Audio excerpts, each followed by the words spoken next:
और इसीलिए उनको समझने की क्रिया जीवन के आधारभूत चिंतन को समझने की क्रिया है, क्योंकि मैं स्वयं उसके उत्पत्ति प्रजनन बिंदु को, उसके उत्पत्ति स्थल को देखना चाहता हूं। हम शिव को क्यों समझना चाहते हैं? हम ब्रह्मा को क्यों नहीं समझना चाहते? विष्णु को क्यों नहीं समझना चाहते? हम केवल भगवान शिव को ही क्यों समझना चाहते हैं? इसलिए कि भगवान स्वयं शिव प्रजनन युक्त है। ये सारी सृष्टि के नियामक हैं, सारी सृष्टि को उत्पत्ति करने वाले एक चिंतन युक्त आग्रह है। हमारे चित्त की तीन वृत्तियां हैं। पहली वृत्ति, हम जो कुछ विश्व में घटित हो रहा है उसको देखते हैं और उसमें ये भाग बन जाते हैं।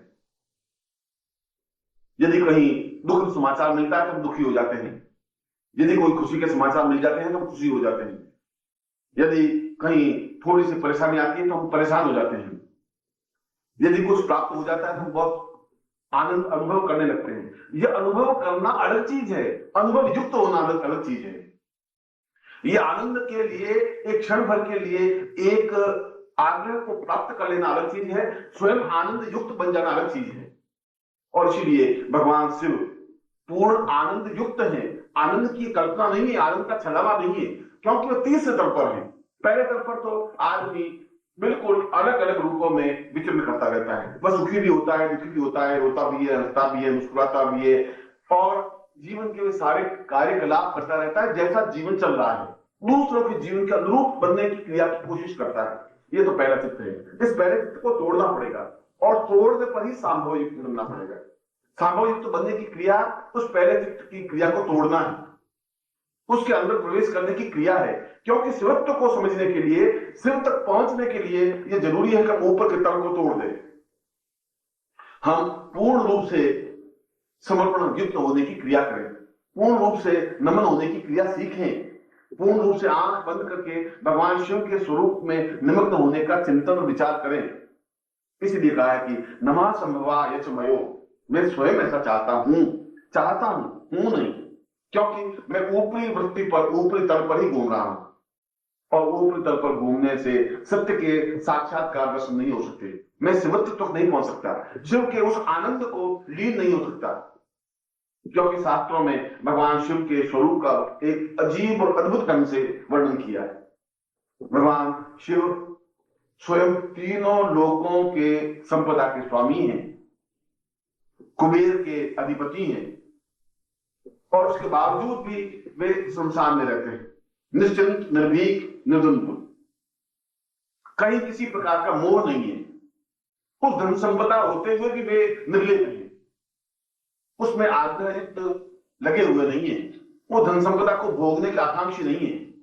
उसके सामने धन संपदा तो बिखरी हुई है, बिखरने के बावजूद भी वे बिल्कुल तटस्थ हैं। वे शमशान में उस स्थान पर बैठे हुए हैं जहां मृत्यु उनका कुछ अहित नहीं कर सकती, क्योंकि वे स्वयं इस बात को समझते हैं कि जीवन में अनुरक्त होने से अनुकूलता प्राप्त नहीं हो सकती। और भगवान शिव उस पार्वती के पति हैं जो स्वयं अपने आप में शक्ति स्वरूपा है, भगवती जगदम्बा है, शक्ति का अक्षय भंडार, और अक्षय भंडार होते हुए भी, उस शक्ति के पति होते हुए भी भगवान शिव बिल्कुल नम्र हैं, बिल्कुल निश्चिंत हैं। उनमें किसी प्रकार का आयुध नहीं है, किसी प्रकार की ताकत प्रदर्शन करने की इच्छा नहीं है, वे बिल्कुल पार की मार करके निश्चिंत और निर्भीक बैठे हुए हैं। संसार की घटनाओं का प्रभाव उन पर नहीं पड़ता, और संपदा के स्वामी होते हुए भी वे उस धन में, उस संग्रह प्रवृत्ति में लीन नहीं, अपने शरीर पर कपड़े ही नहीं, वे तो मस्ती के साथ बैठे हुए हैं। उनके चेहरे पर जो आनंद है, उनके चेहरे पर जो मस्ती है, उनके चेहरे पर जो एक तुष्टि का भाव है, वह तुष्टि का भाव, वह आनंद का भाव, वह मस्ती का भाव प्राप्त हो। ऋषि कह रहा है कि यच मयो, मैं स्वयं वह तुष्टि, वह आनंद चाहता हूं जो भगवान शिव के पास है, और इसीलिए मैं उस अपने ज्ञान के प्रथम तल से दूसरे तल की ओर जाने की इच्छा रखता हूं। नमः, मैं नमन के युक्त, प्रणाम के साथ में, मैं समर्पण के साथ में, जीवन के प्रवाह के साथ में मैं उस भगवान शिव को प्राप्त करना चाहता हूं, जो शिव मृत्यु पर विजय प्राप्त करने वाला है। मृत्यु जिसको स्पर्श नहीं कर सकती, लोभ, क्रोध और मोह जिसको स्पर्श नहीं कर सकते, जो इन सारे तत्वों से परे है, जिसके चेहरे पर एक अखंड आनंद की वर्षा होती रहती है, जिसके होठों पर एक गुनगुनाहट, एक मुस्कुराहट है, एक प्रवाह है, एक जीवन का सत्य है। मैं उस जीवन के सत्य को केवल शिव के माध्यम से ही प्राप्त कर सकता हूं, शिव के माध्यम से ही समझ सकता हूं, और किसी देवता के माध्यम से मैं नहीं समझ सकता। और कोई देवता इतना निश्चिंत है ही नहीं, और कोई देवता इतना निर्द्वंद्व नहीं है, और कोई देवता इतना मस्त और आनंद के साथ जीने वाला नहीं है।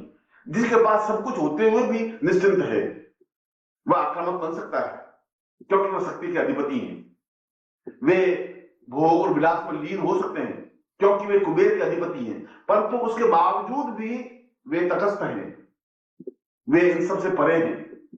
और मैं अपने जीवन में उस भगवान शिव की आराधना करके कुबेर के समान संपदा का स्वामी तो होना चाहता हूं। मेरे जीवन में धन की कमी नहीं रहे। उस धन के लिए मुझे लक्ष्मी की आराधना करने की जरूरत नहीं है, भगवान विष्णु की प्रार्थना करने की जरूरत नहीं है, उस कुबेर की मंत्र जाप करने की जरूरत नहीं है, क्योंकि भगवान शिव की साधना करने से स्वयं मैं अपने आप में उस धन को प्राप्त कर लूंगा, उस ऐश्वर्य को प्राप्त कर लूंगा, उस पूर्णता को प्राप्त कर लूंगा जो कुबेर के पास है, जो लक्ष्मी के पास है। मगर मैं आक्रामक वृत्ति से उस धन को प्राप्त नहीं करना चाहता, उस कुबेर को प्राप्त नहीं करना चाहता, उस लक्ष्मी को अपने जीवन में नहीं उतारना चाहता। मैं चाहता हूं कि इतना अधिक धन, ऐश्वर्य, वैभव, विलास मेरे पास हो, अवश्य हो, मगर होने के बावजूद भी मैं चिंताग्रस्त नहीं रहूं, हर समय तनाव में नहीं रहूं कि यदि इस धन को किसी ने चुरा लिया तो क्या होगा, यदि कोई राज्य बाधा आ गई तो क्या होगा, यदि आग लग गई तो क्या होगा, यदि ये धन क्षीण हो गया तो क्या होगा, यदि व्यापार में कमी आ गई तो क्या होगा। क्या होगा शब्द शिव के पास नहीं है। न्यूनता शिव की बिंदु नहीं है, क्योंकि जहां शिव की साधना है वहां न्यूनता नहीं हो सकती, कमी नहीं हो सकती, किसी प्रकार की उसमें विक्षेप नहीं हो सकता। इसीलिए तो शास्त्रों में कहा गया है कि 1000 लक्ष्मी की साधना करने की अपेक्षा एक शिव की साधना करना ही अपने आप में पर्याप्त है। 1000 बार करने की अपेक्षा एक बार शिव के सामने नमन करना ही पर्याप्त है, क्योंकि भगवान शिव अपने आप में पूर्ण लक्ष्मी और कुबेर को देने में समर्थ हैं, जीवन में ऐश्वर्य, धन और संपदा को देने में समर्थ हैं, जो अपने आप में कुबेर के अधिपति हैं, अक्षय भंडार के अधिपति हैं, स्वर्ण के अधिपति हैं। और भगवान शिव की साधना करने से वह सब कुछ सहज ही प्राप्त हो सकता है। किंतु संभव बनने के लिए सर्वथा चिंता मुक्त हो, रोग मुक्त हो, और वे तो स्वयं उस शक्ति के अधिपति हैं, वह तो स्वयं उस भगवती जननी के आराध्य देव हैं, जो शक्ति की स्रोत है। और जहां शक्ति है, नम्रता के युक्त, नम्रता के साथ में शक्ति है, वहां रोग नहीं है, वहां किसी प्रकार का कष्ट नहीं है, वहां किसी प्रकार की बाधा नहीं है, अड़चन नहीं है, चिंताएं नहीं है। और इसीलिए तो भगवान शिव को मृत्युंजयी कहा गया है, मृत्यु पर विजय प्राप्त करने वाला है। इसीलिए तो भगवान शिव को अमृतमय कहा गया है, वह रोगों पर पूर्ण विजय प्राप्त करने वाला है। इसीलिए उन रोगों को दूर करने के लिए, उस मृत्यु भय को मिटाने के लिए अन्य देवी देवताओं की साधना करना आवश्यक है ही नहीं। आवश्यकता है स्वयं को संभव बना करके, नम्रता युक्त बना करके, समर्पण युक्त बना करके शिव के उस तीर्थ तल पर स्पर्श करने की क्रिया का ज्ञान प्राप्त करना है। और दूसरा तल, जहां मैंने पहले तल का स्पर्श किया, जहां मैंने पहले तल को, उस ज्ञान की पहले बिंदु को स्पर्श किया कि हम कर्मेंद्रियों और ज्ञानेंद्रियों के द्वारा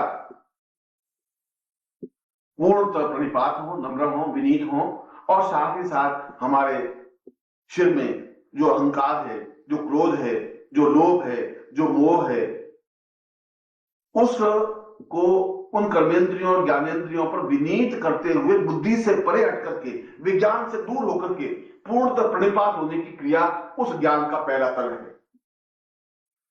और ज्ञान का दूसरा तल गुरु है, क्योंकि स्पष्ट रूप से कहा गया है, नमः संभवाय तमयो भवाय च नमः। यदि तुम्हें उस भगवान शिवत्व को प्राप्त करना है, और शिवत्व को प्राप्त करने का मतलब है पूर्ण ऐश्वर्य प्राप्त करना। शिवत्व को प्राप्त करने का मतलब है पूर्ण शक्ति प्राप्त करना। शिवत्व को प्राप्त करना है मृत्यु पर विजय प्राप्त होने की क्रिया। शिवत्व को प्राप्त करने का मतलब है रोगों पर पूर्ण विजय प्राप्त करने की भावना। हम पूर्णतः रोग मुक्त हों, हम पूर्णतः मृत्यु से परे हों, मृत्यु हमारे स्पर्श नहीं कर सके, यमराज हमारे सामने झपट्टा नहीं मार सके, काल हमारे सामने खड़ा नहीं हो सके, हम निश्चिंत हो सके, निर्भीक हो सके, निर्द्वंद हो सके। और ऋषि कह रहा है कि ऐसा अगर तुम दूसरे तल पर जा सको तो ऐसा हो सकता है, मगर तुम्हें पहले भवाय बनना पड़ेगा, संभवाय होना पड़ेगा। संभवाय का मतलब है तुम्हें यह भावना आनी चाहिए कि तुम अत्यंत नम्र हो, विनीत हो, क्षमायुक्त हो, तुम्हें किसी प्रकार का अहंकार नहीं है, तुम्हें किसी प्रकार की लोभ और मोह की वृत्ति नहीं है, पूर्णतः निष्पक्ष और पूर्णतः शुद्ध सात्विक बनकर के गुरु चरणों के पास पहुंच सको। क्योंकि नमः संभवाय स्मयो भवाय नमः, भवाय बनने के लिए, उस शिव के पास पहुंचने के लिए तुम्हारे पास और कोई रास्ता नहीं है, तुम्हारे पास केवल रास्ता गुरु रास्ता है। भवाय का मतलब है गुरु, जो तुम्हें मार्गदर्शन दे सकता है, जो तुम्हें अग्रसर कर सकता है, जो तुम्हें शिव तत्व की बारीकियां को समझा सकता है, जो शिव तत्व की साधना को संपन्न करवा सकता है, जो तुम्हें मृत्यु से परे हटवा सकता है, जो तुम्हें रोग मुक्त कर सकता है, जो तुम्हें क्षमा करने की क्रिया सिखा सकता है। और ज्ञान के दूसरे तल पर पहुंचने के लिए, भवाय बनने के लिए, अपने आप को समर्पण करने की क्रिया का भान होने के लिए अपने जीवन में भवाय स्थापित करें, अपने जीवन में गुरु को स्थापित करें। क्योंकि गुरु को शास्त्रों में भवाय कहा गया है, भवाय तवै गुरुवै परम, भवाय ही अपने आप में जीवन में गुरु हैं। इसलिए शिवोहम गुरुर्वै शिवोहम, मैं शिव को गुरु के रूप में ही देख सकता हूं, शिव को अपने किसी अन्य रूप में देखने की क्रिया का ज्ञान है ही नहीं। शास्त्र बिल्कुल दो टूक शब्दों में कह रहा है कि शिव अपने आप में पूर्ण रूप से गुरुत्वमय है, गुरु के माध्यम से चलकर के ही शिव तक पहुंचा जा सकता है। गुरु के माध्यम से ही हम उस शिव के साक्षात दर्शन कर सकते हैं, शिवत्व को प्राप्त कर सकते हैं, उस पूर्ण कुबेर और संपदा को ऐश्वर्यवान बन सकते हैं, लक्ष्मी के अधिपति बन सकते हैं, मृत्यु पर विजय प्राप्त कर सकते हैं। मगर वह रास्ता भवाय बनकर के होने से है, गुरु के माध्यम से ही संभव है। और गुरु तुम्हारे उस ज्ञान के दूसरे तल को स्पर्श कर सकता है। गुरु तुम्हें बता सकता है कि जीवन का आधार और चिंतन क्या है। गुरु तुम्हें बता सकता है कि तुम चिंता मुक्त कैसे हो सकते हो। गुरु तुम्हें इसकी व्याख्या कर सकता है कि अगर तुम्हारे जीवन में रोग है तो रोगों से मुक्ति कैसे प्राप्त कर सकते हो, तुम कैसे शक्तिमान बन सकते हो, तुम कैसे अपने आप में जीवन में पूर्णत्व प्राप्त कर सकते हो, और उस शिवत्व को प्राप्त करने की क्रिया, उस शिवत्व को प्राप्त करने की भावना, उस शिवत्व को प्राप्त करने का चिंतन का रास्ता कौन सा है। और इसीलिए इस मंत्र में भवाय शब्द को मध्य में रखा है। प्रारंभ में मध्य में रखने के पीछे भावना यह है कि तुम गुरु के पास तभी पहुंच सकते हो जब तुम में क्षमा हो, जब तुम्हें नम्रता हो, जब तुम्हारी ज्ञानेंद्रियां कर्मेंद्रियां तुम्हारे कंट्रोल में हो, जब तुम बहुत नम्रता युक्त बन सको, जब तुम अपने अहंकार को दूर करके प्रणिपात होकर के गुरु के पास पहुंच सको। ऐसा पहुंच सको तो गुरु तुम्हें आगे अग्रसर कर सकता है। यदि तुम्हें अहंकार है तो गुरु तुम्हारा स्पर्श नहीं कर सकता, तुम गुरु को प्राप्त कर भी नहीं सकते, तुम गुरु के हृदय के एकाकार नहीं बन सकते। और इसीलिए तो भवाय शब्द के तीनों तत्वों को शामिल करके, जो भवाय का तात्पर्य है तुम में किसी प्रकार की न्यूनता नहीं है, मैं तुम्हें न्यूनताओं से ऊपर उठा सकता हूं। गुरु कह रहा है उस संभवाय बनने की क्रिया के बाद कि तुम बिल्कुल नम्र बनकर के मेरे पास आए हो तो मैं तुम्हें पूर्ण भवाय बना सकता हूं। यदि तुम पूर्ण समर्पण युक्त होकर के आए हो तो मैं तुम्हें शिवत्व पर ले जा सकता हूं। यदि तुम पूर्ण रूप से ज्ञानेंद्रियों कर्मेंद्रियों पर विजय प्राप्त करके आए हो तो मैं तुम्हें उस लक्ष्मी और कुबेर के अधिपति के स्थान तक पहुंचा सकता हूं। और इसीलिए तो जीवन में गुरु ब्रह्मा, गुरु विष्णु, गुरु देवो महेश्वर स्पष्ट रूप से कहा है कि गुरु स्वयं महेश्वर है, गुरु स्वयं शिव है, गुरु स्वयं साक्षात है। क्योंकि शिव का पूर्ण रूप, पूर्ण प्रतिबिंब शिव है। हमारे सामने शिव तो नहीं है, मगर शिव का मूर्तिमंत स्वरूप गुरु के रूप में है, और इसीलिए गुरु को शिव कहा गया है। गुरु की व्याख्या शिव की व्याख्या करना है। इस पूरे मंत्र का अगर धात्वर्थ लें, अगर पूरे मंत्र के अर्थ के चिंतन को स्पष्ट करें, तो पूरे मंत्र में एक ही बात को स्पष्ट रूप से बताया गया है। नमः संभवाय तुमयो भवा यच नमः शंकरा यच महेश्वरा यच नमः शिवा। मैं नमस्कार करता हूं उस लक्ष्मी के अधिपति शिव को, उस कुबेर के स्वामी शिव को, उस मृत्युंजयी शिव को, उस अमृतमय शिव को जो रोगों पर पूर्ण नियंत्रण प्राप्त करने में सक्षम है। परंतु अपने जीवन में मैं ज्ञान के दूसरे तल पर उस शिव को नहीं पहचान सकता। मैं शिव तक पहुंचना चाहता हूं, और पहुंचने की क्रिया तो ज्ञान के तीसरे तल पर है। अभी तो मैं दूसरे तल पर आया हूं। अभी तो मैं बिल्कुल एक मिट्टी के लौंदे की तरह हूं, जहां मुझ में कुछ चिंतन नहीं है, मुझे ज्ञान नहीं है, कुछ मंत्र करने की क्रिया नहीं है, शिव के स्वरूप को समझने की क्रिया ही नहीं है। परंतु मैं संभव बनकर के आया हूं, मैं पूर्णतः प्रणिपात होते हुए आया हूं, मैं पूर्णतः नम्र होते हुए आया हूं। मैं गुरु में अपने आप को एकाकार करने के लिए आया हूं, क्योंकि गुरु वही शिवोहम। मैंने और शास्त्रों ने एक ही बात को बार बार उच्चित किया है कि शिव को समझना है तो गुरु को ही समझना पड़ेगा। अगर शिव तक पहुंचना है तो गुरु तक पहुंचना ही पड़ेगा। गुरु के माध्यम से ही हम शिव तक पहुंच सकते हैं, और यदि हम शिव तक पहुंचे ही नहीं तो जीवन में हम मृत्यु पर विजय प्राप्त कर ही नहीं सकते। संसार का कोई देवता शिव के समान नहीं है जो मृत्यु पर विजय प्राप्त करने में सक्षम हो।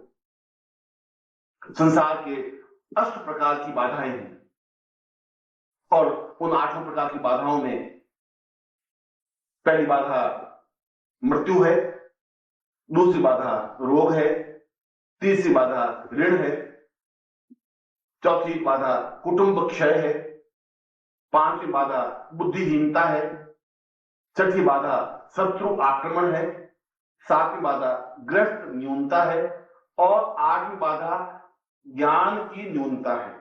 और ये 8 शत्रुओं पर विजय प्राप्त करने के लिए यदि कोई एक अधिपति है तो वे भगवान शिव हैं। महेश कराय का मतलब है उन 8 प्रकार की बाधाओं पर नियंत्रण प्राप्त करने के लिए भगवान शिव को मैं प्राप्त करूं। मगर मैं तो अभी तक दूसरे तल पर ही हूं, मुझे इस बात का ज्ञान नहीं है। और यहां पर महेश करा तुम्हें अपने जीवन में यदि इन सभी बाधाओं पर पूर्ण नियंत्रण प्राप्त करना है, यदि पूर्णतः रोग मुक्त होना है, यदि पूर्णतः ऋण मुक्त होना है, यदि पूर्णतः मृत्यु पर विजय प्राप्त करनी है, यदि जीवन में चिंताओं को परे हटाना है, यदि जीवन में सब कुछ समर्थ बनना है, तो महेश कराय तो तुम्हें गुरु के माध्यम से शिव तक पहुंच सकते हो। गुरु के माध्यम से बाधाओं पर विजय प्राप्त कर सकते हो। महेश कराय का पाणिनि ने अर्थ किया है कि मैं स्वयं पूर्णतः अनुरुक्त, नमन और विनीत होते हुए गुरु के चरणों में समर्पित हो सकूं, क्योंकि शिवोहम गुरुर्वै शिवोहम। मैं उस शिव को देखा नहीं, मैं तो गुरु को देखा है। और शास्त्र इस बात को स्वीकार करते हैं कि भगवान शिव अलग सत्ता नहीं है, गुरु को ही भगवान शिव माना गया है, क्योंकि गुरुर्वै शिवोहम, गुरु ही शिव है। शिव अलग चीज है ही नहीं, अलग तत्व ही नहीं है। जो कुछ शिव तत्व है वह गुरु तत्व ही है। इसीलिए शास्त्रों ने बार बार गुरु को ही शिव माना है। और गुरु तक पहुंचने के लिए उसी वेद के साथ बहने की क्रिया का ज्ञान होना है, जिस वेग के साथ नदी पहाड़ों से उतर करके समुद्र में विलीन होने की क्रिया करती है। जिस समय शिष्य में यह भावना आ जाती है कि मैं एक नदी हूं और तेजी के साथ बहती हुई समर्पण के साथ गुरु में लीन होने की क्रिया जानना चाहता हूं, और जिस क्षण वह तेजी के साथ दौड़ता हुआ गुरु में लीन हो जाता है तो निश्चय ही वह दूसरे तल पर पहुंच जाता है। उसको यह एहसास होना चाहिए कि मैं जब बैठूं तो मेरे सामने गुरु सामने साकार हो, जब मैं आंख बंद करूं तो गुरु का बिंब मेरे सामने स्पष्ट हो, जब मैं चिंतन करूं तो केवल गुरु शब्द ही मेरे चिंतन में हो, मैं केवल मंत्र जाप करूं तो केवल गुरु मंत्र जाप ही करूं, क्योंकि मेरे जीवन में गुरु के अलावा कोई मकसद, कोई महत्व, कोई मूल्य है ही नहीं। संभव यचमय, मैं संभव तभी बन सकूंगा। संभवाय बनने के बाद तो संभव होना है, गुरुमय बनना है। अपने आप में गुरु में लीन होने की क्रिया का ज्ञान प्राप्त करना है। और यह गुरु को प्राप्त करने की क्रिया जीवन का पूर्ण सत्य है, पूर्णता है, जीवन का आनंद है, जीवन की मस्ती है, एक छलकता हुआ जाम है। और जब हम एहसास कर सके कि यह वायु, यह हवा, यह पवन, यह जीवन का आनंद, यह जीवन का ऐश्वर्य, यह जीवन का सुख और सौभाग्य पूर्णतः गुरु में लीन होने की क्रिया से ही प्राप्त हो सकता है। और इसीलिए गुरु स्वयं महेश कराय, वह गुरु कहता है कि तुम्हें चिंता नहीं करनी है, तुम्हें चिंता मुक्त होना है, क्योंकि मैं तुम्हारा गुरु हूं और मुझे चिंता किसी प्रकार से व्याप्त नहीं होती, मैं चिंताओं से परे हूं। मैं तुम्हारी चिंताओं को अपने ऊपर जन्म करने की क्रिया जानता हूं, मैं तुम्हारी चिंताएं अपने ऊपर ले लेता हूं। तुम्हें तो निश्चिंत होना है, निर्भीक होना है, तुम्हें तो मस्ती के साथ थिरकना है, नाचना है, तुम्हें तो अपने जीवन में उत्सवमय बनना है, काव्यमय बनना है, प्रेरणामय बनना है। तुम्हें इस बात की चिंता नहीं करनी है तुम्हारे जीवन को कहां मुझे ले जाना है। तुम्हें इस बात की चिंता नहीं करनी है कि तुम किस पद पर अग्रसर हो। तुम्हें तो अपनी उंगली गुरु के हाथों में सौंप देना है, महेश कराय हो जाना है। और महेश कराय का तात्पर्य सद्गुरुदेव डॉक्टर नारायण दत्त श्रीमाली जी के दुर्लभ वीडियोस, पुस्तक, पत्रिका एवं साधना की निःशुल्क दीक्षा प्राप्त करने के लिए नीचे लिखे हुए नंबर पर वीरल पटेल जी को व्हाट्सएप पे अपना नाम और अपने शहर का नाम लिखकर भेजें। धन्यवाद।